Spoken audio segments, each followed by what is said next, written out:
Bienvenue, la semaine 2 étant terminée, on va aller voir ensemble ce qu'il nous reste dans notre portefeuille. On n'oublie pas aussi de faire le point sur ce qui a été payé et ce qui reste sur le compte aujourd'hui, lundi. On va commencer par vider le précieux. Alors, on avait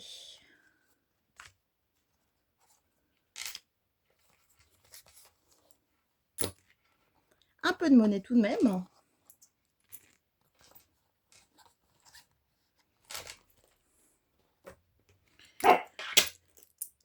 Là, c'est Milo qui vous dit bonjour.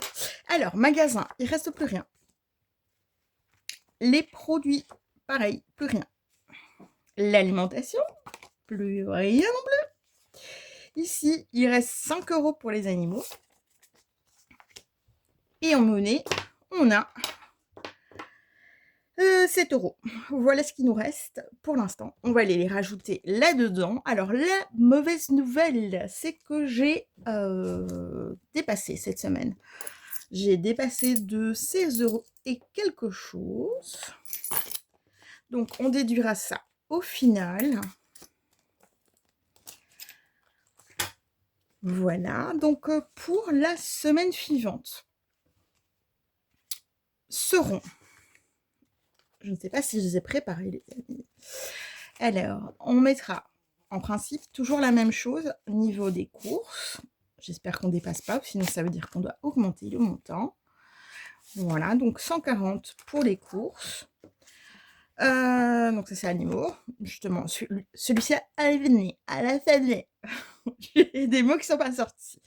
Alors, les produits, on va essayer de tenir jusqu'à la semaine 4 et magasin, on a fini pour ce mois-ci, mais en revanche, on reprendra vapoteuse. Donc là, il reste des sous. Voilà.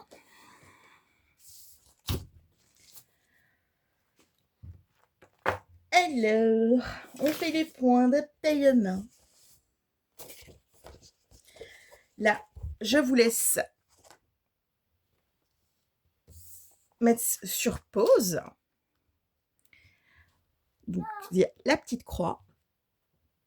Ok, je vous laisse mettre sur pause. À savoir que là, à ce jour, il me reste très précisément sur mon compte 474,32 €. D'accord? Ça, c'est ce qui reste sur le compte. Voici donc les montants dépensés dans le planeur quotidien. Donc pour l'instant, c'est ceci.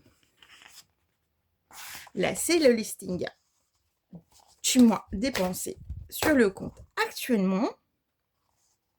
Donc prévu, non prévu. Et on a, pour finir, les dépenses alimentaires faites en ligne. Donc semaine 1 et semaine 2, j'ai oublié de comptabiliser. Alors, me jugez pas, on est très café dans cette maison, d'accord? Donc je vous dis à bientôt pour la semaine 3.